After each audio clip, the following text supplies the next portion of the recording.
Hi, you're watching Reddit Confessions. Let me take you to the moment I stopped being a husband and became a ghost in my own life. She thought I was still in the restroom. I wasn't. I was standing 10 feet away, behind the fake ivy wall near the dance floor. That charity gala was her favorite night of the year, and she looked like a vision in that backless emerald dress. And maybe that's why it hurt more, because she looked exactly like she used to, right before everything changed. I didn't hear what she whispered to him. I didn't need to. I saw her smile, the subtle graze of her hand against his jacket, and then the quiet slip of a hotel room key card into his inside pocket. And he grinned, like it wasn't the first time, like it wouldn't be the last. I stood there, blinking too hard, trying not to vomit into the potted fern beside me. I didn't walk away. I didn't storm in. I didn't slap anyone or throw a glass like in the movies. No, I turned and left, quietly, because I had already emptied our joint account the week before, because I had already recorded the late-night phone calls, because I had already sent the evidence to my lawyer, and because 2 hours earlier, while she was getting her nails done, I had changed the locks on our house. She thought I'd crumble. She thought she won. She thought walking out of that party with him was the final blow. But what she didn't know was that I planned the perfect exit. She didn't come home that night, obviously. I could picture the entire sequence in my head, how she probably tilted her head in that fake cute way when she saw the roses in the hotel room, how she probably giggled when he unzipped her dress, how she probably thought she was living some kind of romantic, rebellious fantasy. I wonder if she ever paused to think, why was the room under my husband's name? The next morning I checked my email. The security company I hired sent me the footage. Yes, the footage. 3 different angles. One from the hallway, one from the entry of the hotel suite, and one from inside the room itself. Nothing illegal. I had booked the room, paid for it, and signed the waiver for interior surveillance for personal documentation. They never questioned it. People do weird things in hotels all the time. I sat there, sipping weak coffee, watching the woman I'd built a life with melt against a man whose name I didn't even know. She was laughing, almost theatrical in how comfortable she was. Like she'd done this dozens of times. Like the only thing missing was a crowd to applaud her betrayal. I didn't cry. That part of me was already gone. I just dragged the folder into a drive labeled insurance and texted my lawyer 2 words, "It's done." Later that afternoon, I went to our storage unit. Another thing she thought I'd forgotten existed. I retrieved the antique necklace her grandmother gave her. The one she assumed was stolen last Christmas. I'd had it appraised, sold it quietly. The funds? Redirected into a new account under my name alone. I also had the deed to my late uncle's cabin out in Forest Bridge. A place she didn't even know existed, because she always rolled her eyes when I mentioned his name. She thought she was building a future with someone better. She had no idea she was standing on a collapsing floor. That evening I left her a note. Not a dramatic one, just enough to sting. Since you've decided to upgrade, I've downgraded your access to everything I built. Good luck figuring out who you are without pretending to be my wife. She didn't receive it right away. She was still in the hotel, probably still glowing in her fake victory. But I had already changed my number, already moved the money, already transferred the car title. She thought I was some weak, oblivious pushover. But I wasn't asleep. I was awake the whole time, just waiting for her to hand me the final piece. And when she did, I took it and walked out of the life she didn't deserve. She returned on a Sunday afternoon, just before 3. I had the cameras rolling. Not because I planned to post anything, but because I wanted to remember the exact moment her smirk vanished. I wasn't home, of course. By then, I was already 2 hours away, drinking burnt diner coffee and watching from my phone. It was raining lightly when she pulled into the driveway in my car. My car. The one I'd already reported as transferred under her name the day before, along with its insurance and registration. Let her figure that out at the DMV. She walked to the door like she always did, bored, distracted, glued to her phone. But then her key didn't work. Not once. Not twice. She stood under the awning in confusion, turning the knob like it was some kind of malfunction. And then she noticed the new keypad, the new lock, the little white envelope taped to the glass. She hesitated, like maybe this was all some cruel prank. Eventually, she opened the envelope. I watched her lips move as she read my note. You chose your path. I just lit the way. Check the guest room. She froze, stood there for a long minute, then fumbled in her bag and pulled out her phone. I didn't answer, of course. That number was dead. She tried my work number next, but I had already quit. I left a voicemail for my boss at midnight the night before, 2 lines and a resignation. I wanted no ties to the life she built her lies around. Eventually, she called Amanda, her best friend. I could see her lips say the name. Amanda didn't pick up. Amanda had been looped in earlier that morning. I sent her a sanitized version of the footage with a note. Your friend is not who you think she is. You deserve to know. Amanda had thanked me with a single message. You did the right thing. She didn't know who to trust anymore. That was the first domino. And when she finally used the spare code on the guest door to get inside, she found her things. Everything she ever claimed was truly hers, packed neatly in 3 boxes. And beside those boxes, taped to a mirror she used to love posing in front of, was the second note. There's nothing left to fake here. Goodbye, Clara. She didn't cry. Not yet. She just stood there, stunned, gripping the mirror like it might explain what went wrong. Like this wasn't her fault. Like the life she gambled wasn't already burned to ash. 3 days. That's how long it took for the panic to set in. The first 24 hours, she was still convinced this was some kind of emotional bluff. She called my sister. She called my mother. She even tried calling my barber. I know because they told me. She spun the same wide-eyed narrative. Curtis just disappeared. He's having some kind of breakdown. She was trying to paint me as unstable, fragile, like I was the one who cracked. But the thing is, I'd already spent months preparing. Quietly, meticulously. While she was busy rehearsing moans for a stranger in hotel beds, I was collecting digital footprints. She had no idea the man she thought was too soft had been quietly cutting strings behind her back like a surgeon. By day 2, I leaked the footage. Not to the world. I'm not that kind of man. But I sent it directly to her family, her older brother, her aunt who adored me, and, yes, even her father. The man who once warned me, she's passionate, but she gets bored easily. I remember brushing it off then.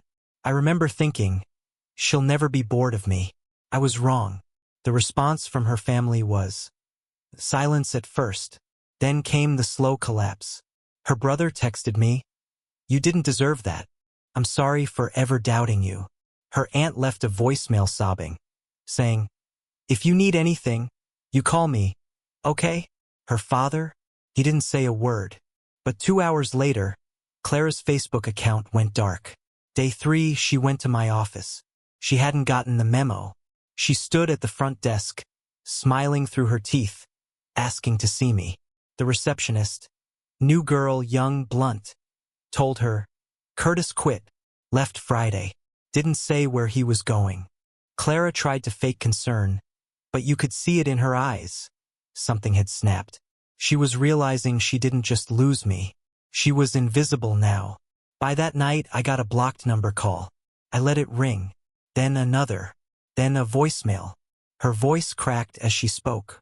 I didn't think you'd actually walk away. I was stupid. I don't even know what I was doing. Please, can we talk? I didn't answer, because talking is what we used to do when we had something real.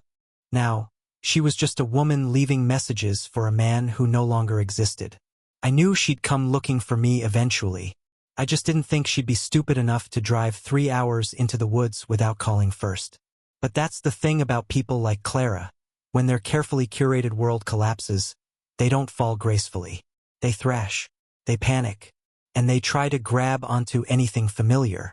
I was chopping firewood when I heard her car tires crunch up the gravel. The air out at the cabin was colder than usual for October, and she stepped out in heels and a trench coat like it was still her stage.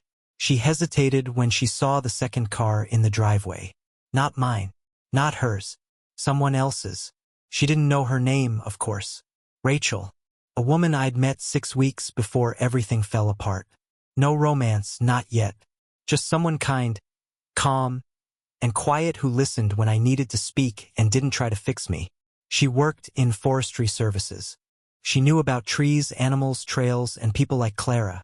Clara stood outside the car, clearly debating whether to walk up or retreat. I didn't move. I just watched. When she finally approached, her voice cracked the way it always did when she wasn't in control. "You're here?" she asked. "I didn't think you'd." "I live here now," I said flatly. "This is home." She laughed nervously, eyes darting toward the house. "I didn't mean to surprise you. I thought maybe we could talk. Alone." I didn't answer. Behind me, I heard Rachel walk out onto the porch, calm and still, holding 2 mugs of coffee. Clara's face twisted. Not in rage, but something worse. Confusion. She thought I'd be destroyed. She thought I'd be crawling back, begging for clarity, some closure, anything. Instead, she was the one standing in the cold, uninvited, while someone else stood in the warmth I used to offer her. "Who is she?" Clara finally asked. I sipped the coffee Rachel handed me and shrugged. "Someone who didn't lie." Clara's jaw tightened, her voice lower now. "So that's it? You replaced me?" "No," I replied. "You erased yourself. I just stopped pretending you were still here." She didn't cry. Not in front of me. She just stood there, lips trembling, eyes wide, completely unprepared for the reality that I hadn't just left. I'd moved on. And the worst part for her? I hadn't told Rachel anything about Clara, because she didn't matter anymore. I thought that would be the end of it. I assumed she'd drive off, lick her wounds, maybe craft some new story about how I abandoned her and hope people took her side. But Clara always had a flair for dramatic exits, and apparently, she wasn't done trying to rewrite the narrative, even if it meant torching what little dignity she had left. 2 days after she showed up at the cabin, I received an email from her address with the subject line, "I owe you this." Came with a video attachment. I stared at it for a while, thumb hovering over the screen, debating whether to open it. I wasn't interested in her tears or excuses, but curiosity still had its grip on me. The video started with her sitting on the edge of her bed, face bare, eyes puffy. No filters, no edits, no music. Just raw lighting and raw expression. But what caught me wasn't how broken she looked. It was what she said. "I'm not sending this to get you back," she said quietly. "I know that door's closed. And honestly, it should be. This is for me. And maybe for anyone else who thinks what I did was harmless." She went on to admit everything. Not just the affair, but the way she emotionally distanced herself long before the cheating started. She spoke about how she used to look at me and feel warmth, and how over time, she stopped recognizing that feeling but didn't have the courage to say it out loud. She confessed to using my kindness as a shield, to lying with ease because she knew I wouldn't confront her. She even mentioned the moment at the gala, slipping the key into the other man's jacket, and how she knew I saw, but hoped I'd be too embarrassed to act. "I thought I had all the power," she whispered. "But the moment you walked away without a word, I realized how powerless I really was." I didn't cry. I didn't even finish the whole video in one sitting. But what shook me wasn't her apology. It was realizing she wasn't trying to win me back. For once, Clara was talking to the mirror.